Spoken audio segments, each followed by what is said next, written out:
Hello everyone, કેમ છો બધા? મજામાં ને? Hope you all are fine and safe.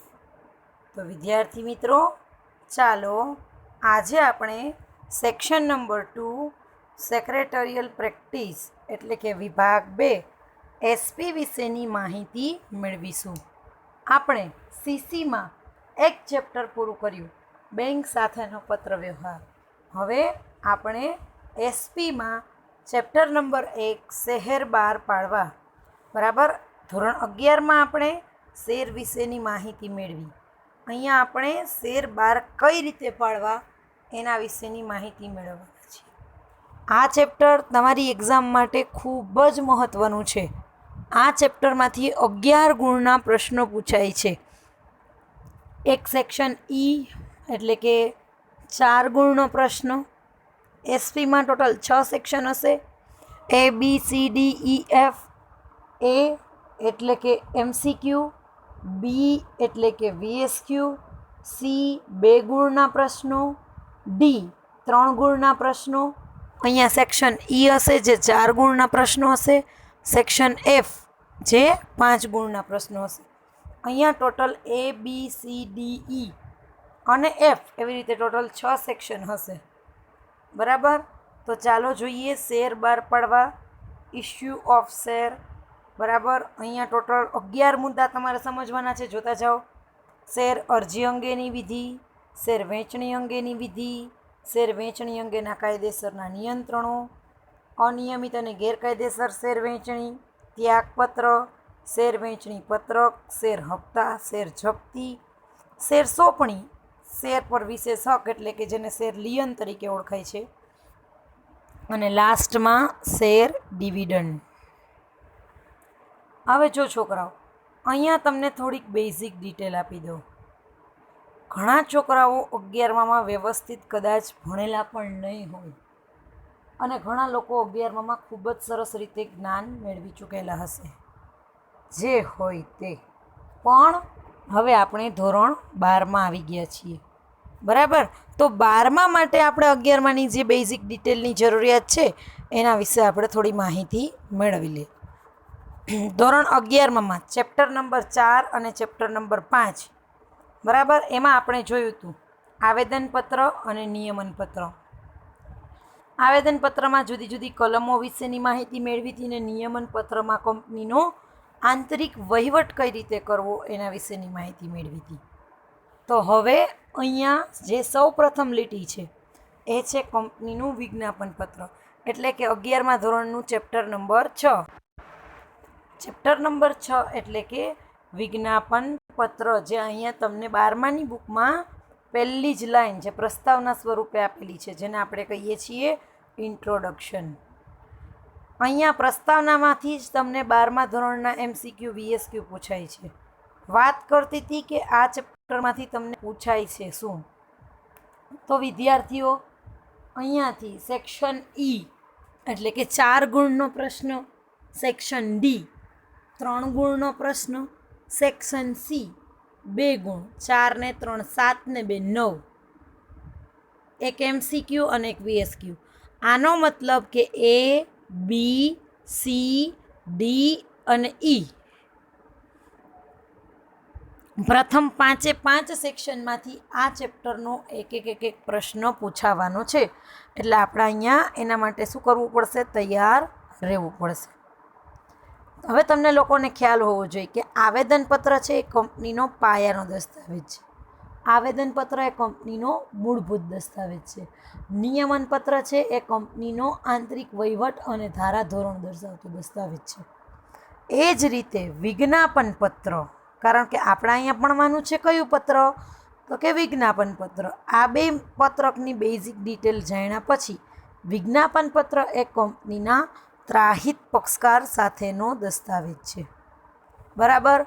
વિજ્ઞાપન પત્રની મદદથી આપણે કોઈ કંપનીના શેર ખરીદવા કે નહીં, આપણે એનો અંદાજ લગાડી શકીએ છીએ, બરાબર છે. તો ચાલો વિજ્ઞાપન પત્રની માહિતી, વિજ્ઞાપન પત્રમાં હોય શું એના વિશેની માહિતી મેળવીએ. તો કે વિજ્ઞાપન પત્ર છે એ જાહેર જનતાને શેર કે ડિબેન્ચર ખરીદવા માટે આમંત્રણ આપતો દસ્તાવેજ છે.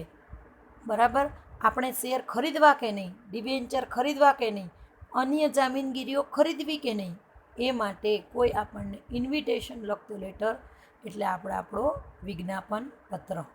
કોઈ આપણને કમ્પલસરી નથી કહેતું, પણ હા, ખરીદવા માટેનું આમંત્રણ જરૂર આપે છે. એટલે ખાસ જાહેર કંપની, આપણે જ્યારે શેર વિશેની માહિતી મેળવીએ ત્યારે માત્ર ને માત્ર એક વસ્તુ નોટ ડાઉન કરીને રાખજો, આપણે જે વાત કરીએ છીએ એ જાહેર કંપનીની જ કરીએ છીએ. કોઈ ખાનગી કંપનીની આપણે અહીંયા વાતચીત કરતા હોતા નથી. માત્ર ને માત્ર કઈ કંપનીની વાત કરીએ છીએ? જાહેર કંપનીની. જાહેર કંપની વિજ્ઞાપન પત્ર દ્વારા દરખાસ્ત કરીને જાહેર જનતાને શેર ખરીદવા માટેનું આમંત્રણ આપે છે. તમે અહીંયા જોયું કે કંપની હંમેશા કેવી હોવી જોઈએ? જાહેર. કારણ કે ખાનગી કંપનીના શેરમાં ખરીદવા ઉપર શું હોય છે? પ્રતિબંધ હોય છે. ખાનગી કંપનીના શેર લેવાનું કોઈ કહેવાતું નથી. ખાનગી કંપનીની શેરની વેચણી ઉપર પ્રતિબંધ પણ લગાડવામાં આવે છે.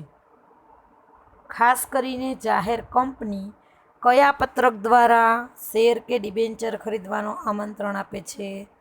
તો કે વિજ્ઞાપન પત્ર દ્વારા. એટલે આ તમારો MCQ છે, એ 12મા ધોરણમાં પહેલી જ લાઈન તમને પૂછાઈ શકે છે. કંપની ખાનગી ધોરણે વેચણી દ્વારા અન્ય જામીનગીરીઓ પણ બહાર પાડે છે. આ કઈ રીતે હોય? ખાનગી ધોરણે, આંતરિક રીતે. બીજી કાંઈ પણ જામીનગીરીઓ હોય તો એ પણ બહાર પાડે છે. એના ઉપરાંત હકના શેર બહાર પાડે, બોનસ શેર પણ બહાર પાડતા હોય છે. અને ખાસ કરીને ભારતમાં શેર અને અન્ય જામીનગીરીઓના જાહેર ભરણા માટે સિક્યુરિટીઝ કોન્ટ્રાક્ટ રેગ્યુલેશન એક્ટ 1956, ખાસ કરીને 3 કાયદા યાદ રાખજો. બરાબર, security contract regulation act 1956, company ધારો 2013 અને securities and exchange board of India act 1992. બરાબર છે વિદ્યાર્થી મિત્રો? ખાસ કેટલા કાયદા જોવાના છે? 3. કયા કયા? તો કે સિક્યુરિટી કોન્ટ્રાક્ટ રેગ્યુલેશન એક્ટ 1956, બીજો તો કે કંપનીનો કાયદો. કંપનીનો કાયદો એ તમને લોકોને ખ્યાલ છે કે નવો કંપની ધારો છે. કયો છે? 2013. અને સેબી 1992. સેબીનું ફૂલ ફોર્મ તમને અહીંયા પૂછાઈ શકે છે. ચાલો, તો આ વાત થઈ પહેલો પ્રશ્ન. વિજ્ઞાપન પત્ર દ્વારા જાહેર જનતાને શેર કે ડિબેન્ચર ખરીદવાનું આમંત્રણ આપે છે. બીજું, જાહેર ભરણા માટે કાયદા, તો કે 3, સિક્યુરિટી કોન્ટ્રાક્ટ રેગ્યુલેશન એક્ટ, કંપનીનો કાયદો અને સેબીનો કાયદો. નવો કંપની ધારો છે એ 2013 છે અને સેબી છે એ securities and exchange board of India.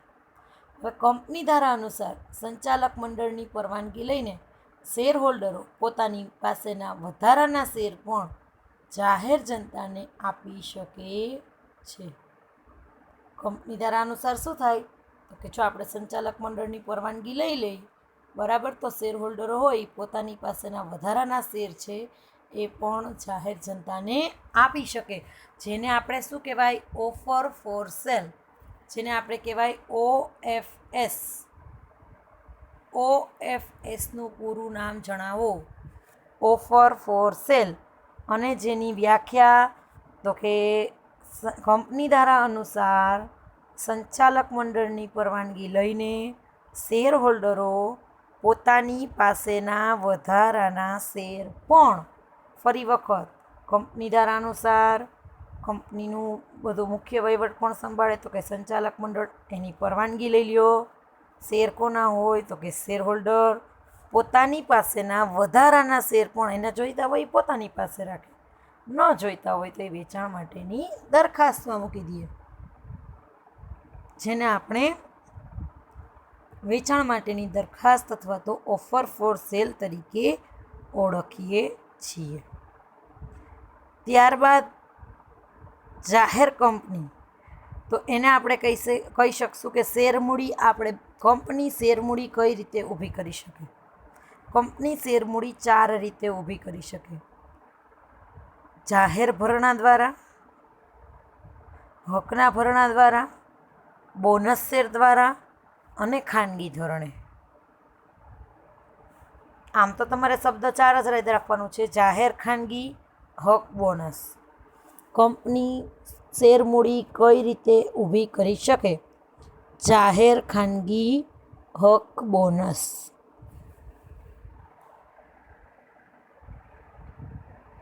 જાહેર ભરણા દ્વારા, ખાનગી ધોરણે, હકના ભરણા દ્વારા, બોનસ શેર દ્વારા. બરાબર. ત્યારબાદ તમે ઓફર ફોર સેલની વ્યાખ્યા કરી. બરાબર. જેમાં તો કે વિજ્ઞાપન પત્ર દ્વારા જાહેર જનતાને શેર અને અન્ય જામીનગીરીઓ ખરીદવા માટેનું આમંત્રણ આપે છે. તો ફરી આ વ્યાખ્યા કઈ આવી? ફરી આ લાઈન કઈ આવી? તો કે પહેલી. એટલે તમે આમ પણ સમજી શકો કે આ લાઈન કેટલી મહત્ત્વની છે.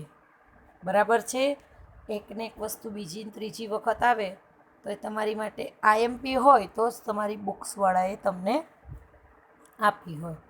હવે અહીંયા તમને એક વિજ્ઞાપન પત્રની વ્યાખ્યા આપી છે, જે છે કોઈ પણ પ્રકારની નોટિસ, સર્ક્યુલર, જાહેરાત અને અન્ય દસ્તાવેજ દ્વારા કંપની જાહેર જનતાને જામીનગીરીઓ ખરીદવાનું આમંત્રણ આપે તેને વિજ્ઞાપન પત્ર કહેવાય છે. ખાસ કોઈ પણ પ્રકારની નોટિસ, સર્ક્યુલર, જાહેરાત અને અન્ય દસ્તાવેજ દ્વારા. 4 વસ્તુ: નોટિસ, સર્ક્યુલર, જાહેરાત અને અન્ય દસ્તાવેજ દ્વારા કંપની જાહેર જનતાને જામીનગીરીઓ ખરીદવાનું આમંત્રણ આપે તેને આપણે શું કહીએ છીએ? વિજ્ઞાપન પત્ર. હવે તમે એક વસ્તુ ખાસ, સમગ્ર જાહેર ભરણાની સમગ્ર પ્રક્રિયા પૂરી કરવા માટે આપણે વિવિધ મધ્યસ્થીઓ લેવા પડે. બરાબર. તો ટોટલ કેટલા મધ્યસ્થીઓ છે? તો કે 8 પ્રકારના મધ્યસ્થીઓ. કેટલા? 8. કયા કયા? તો કે લીડ મેનેજર, રજિસ્ટ્રાર અને ટ્રાન્સફર એજન્ટ, ભરણાની બેંક, બાંહેધરી દલાલો, depository, credit rating agency, stock exchange અને દલાલો. કેટલા થયા ટોટલ? 8. લીડ મેનેજરથી લઈને દલાલ સુધી. લીડ મેનેજર, રજિસ્ટ્રાર અને ટ્રાન્સફર એજન્ટ, ભરણાની બેંક, બાંહેધરી દલાલો, depository, credit rating agency, stock exchange અને દલાલો.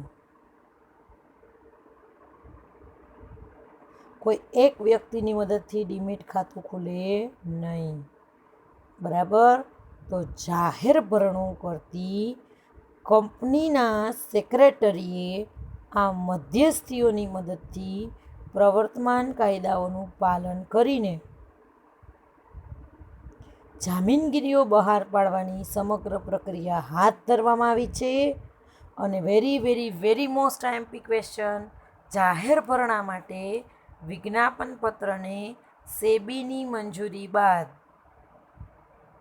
ખાસ યાદ રાખજો, જાહેર ભરણા માટે વિજ્ઞાપન પત્રને સેબીની મંજૂરી બાદ સમગ્ર ભરણાની વિધિને 2 ભાગમાં વહેંચી શકાય. પહેલું શેર અરજીની વિધિ અને બીજું શેર વહેંચણીની વિધિ. કેટલા ભાગમાં વહેંચશું? 2 ભાગમાં. શેર અરજીની વિધિ અને શેર વહેંચણીની વિધિ. બરાબર. આખી આ વસ્તુ છે તમે યાદ રાખજો. વિજ્ઞાપન પત્રની દ્રષ્ટિએ સેબીને આપણે મંજૂરી મેળવી એટલે સમગ્ર ભરણાની પ્રક્રિયાને કેટલા ભાગમાં વહેંચી? 2. શેર અરજીની અને શેર વહેંચણીની વિધિ. હવે શેર અરજીની વિધિ એટલે શું? અરજીના તબક્કા કેટલા? તો કે અરજીના નીચેના પ્રમાણેના 4 તબક્કા છે. બેંકમાં ખાતું ખોલાવવું, શેર અરજીઓ મેળવવી, શેર અરજીઓનું વર્ગીકરણ, શેર વહેંચણી અને વહેંચણી પત્ર. ટોટલ કેટલા મુદ્દા છે? 4.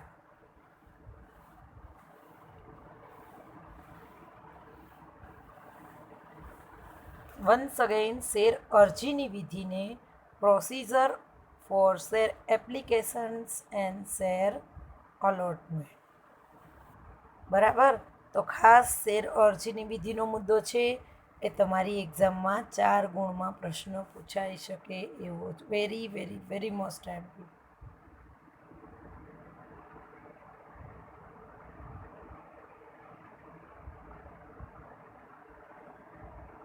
ચાલો તો શરૂ કરીએ શેર અરજીની વિધિ. અને અરજીની વિધિમાં શરૂ કરીએ બેંકમાં ખાતું ખોલાવવું.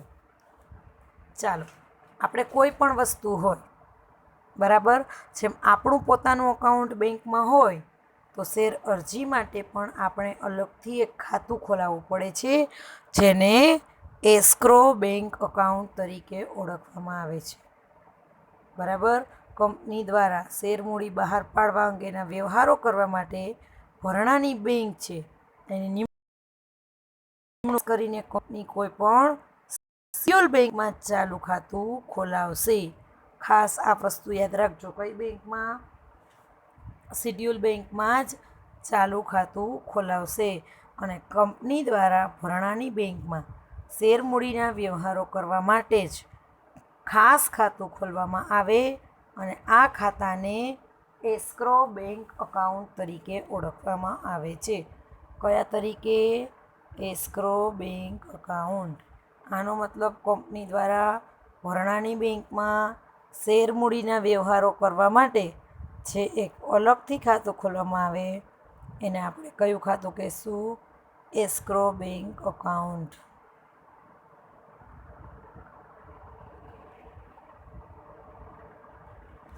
સંચાલક મંડળની સભામાં આ ખાતું ખોલવા અંગેનો કરેલો ઠરાવની નકલ અને અન્ય દસ્તાવેજો રજૂ કરીને આ ખાતું ખોલવામાં આવે છે. તમને બધાને છોકરાઓ ખ્યાલ છે, પહેલા ચેપ્ટરમાં તમે સમજી ગયા કે ખાતું ખોલવું હોય તો શું કરવું પડે? ખાતું ખોલવા માટેનું એક ફોર્મ ભરવું પડે. બરાબર. તો કોના નામે કરવાનું છે? કોઈ એક કંપનીના નામે. બરાબર. તો જરૂરી ડોક્યુમેન્ટ, દસ્તાવેજ, કંપનીનું નોંધણીનું રજિસ્ટ્રેશન, બધી જ વસ્તુઓ, પછી સંચાલક મંડળે જે ઠરાવ પાસ કર્યો એ બધી જ વસ્તુની મદદથી આપણે આપણું ખાતું છે એ ખોલવામાં આવે છે. આ ખાતું ખોલાવતી વખતે કંપની એવી બાહેધરી આપે છે કે શેર મંજૂરીની રકમ આ ખાતામાં જમા કરવામાં આવશે. અને મંજૂરીની જેવી વિધિ પૂર્ણ થઈ જશે ત્યારબાદ શેર મૂડી અને પ્રીમિયમની રકમ સહિતની, બરાબર, ખાસ તમે પેલી વસ્તુ એ વેચજો કે શેર મંજૂરીની વિધિ. તો મંજૂરીની વિધિ જેવી પૂર્ણ થાય એવા શેર મૂડીના રકમ ને પ્રીમિયમની રકમ સહિત, બરાબર, પ્રીમિયમની શેર બહાર પાડ્યા હોય તો જ પ્રીમિયમની રકમ હોય, આ બધી જ રકમ કંપનીના ખાતામાં શું કરવામાં આવે છે? ફેરબદલી કરવામાં આવે છે. અહીંયા તમને એક તારીખ આપી છે કે શેર મંજૂરીની વિધિ પૂર્ણ થયા બાદ આ ખાતું શું કરવામાં આવશે? બંધ કરવામાં આવશે. બરાબર. ખાસ એક વસ્તુ યાદ રાખજો, શેર મંજૂરીની વિધિ પૂર્ણ થશે એટલે તરત જ આ ખાતું બંધ કરી દેશું અને શેરના કંપનીના ખાતામાં આપણે પૈસા શું કરી નાખશું? જમા કરી દઈશું. બરાબર. અહીંયા એક તારીખ, સેબીની છેલ્લી માર્ગદર્શિકા. સેબી એટલે securities and exchange board of India. એની છેલ્લી માર્ગદર્શિકા જેમાં એમ કીધું છે 1/1/2016 મુજબ તારીખ ભૂલાય નહીં. Very very very most MP છે. નેક્સ્ટ એક્ઝામમાં તમને આ તારીખ પણ પૂછાશે. 1/1/2016 મુજબ શેર અરજી આસબા દ્વારા જ કરી શકાશે. આસબા એટલે શું? Application supported by blocked amount. તમે જે એપ્લિકેશન કરી છે એના સંદર્ભમાં તમારા અમુક નાણાં બેંકમાં શું થઈ જવા જોઈએ? બ્લોક. આસબાનું ફૂલ ફોર્મ તમારી એક્ઝામમાં હશે ને હશે જ.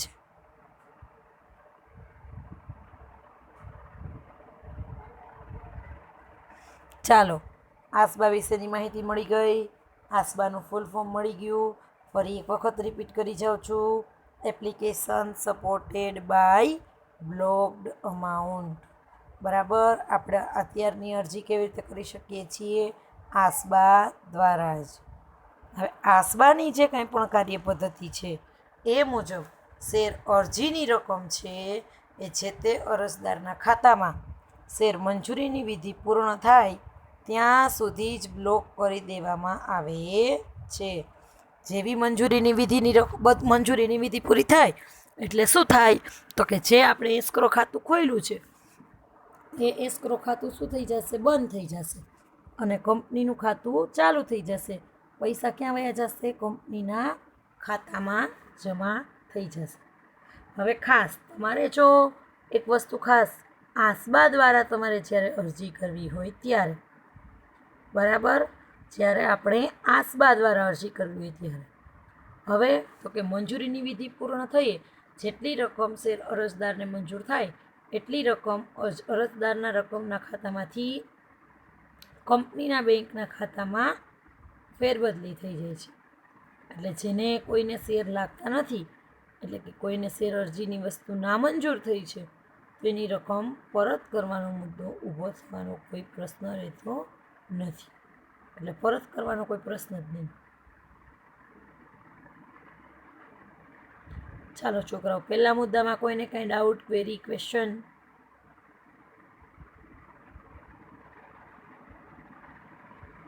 ચાલો તો બીજો મુદ્દો લઈએ. બીજો મુદ્દો એવું છે કે શેર અરજીઓ મેળવવી. શેર અરજીઓ મેળવવીમાં પ્રશ્ન પહેલો છે, જાહેર ભરણા અંગેના વિજ્ઞાપન પત્રને સેબીની મંજૂરી મળ્યા બાદ કંપનીની કઈ તારીખો દરમિયાન ભરણું ખુલ્લું રહેશે એની જાણ કેમાં કરવાની? વર્તમાન પત્રોમાં. એટલે કે સામયિકો. આપણે જે ઉઠીને છાપવું વાંચીએ ને એમાં શેર અરજીનું આખું એક પેજ આવ્યું હોય. સામાન્ય રીતે આની મુદત 3 થી 5 દિવસની હોય. ખાસ કરીને 3 જ દિવસ. જો શેર બજાર છે ને શનિ રવિ બંધ હોય, શનિ રવિ વચ્ચે આવતા હોય તો 5 દિવસ, બરાબર. એટલે જાહેર ભરણાની સમગ્ર અરજીની વિધિ ખુલવાનો કેટલો સમય છે? 3 થી 5 દિવસ.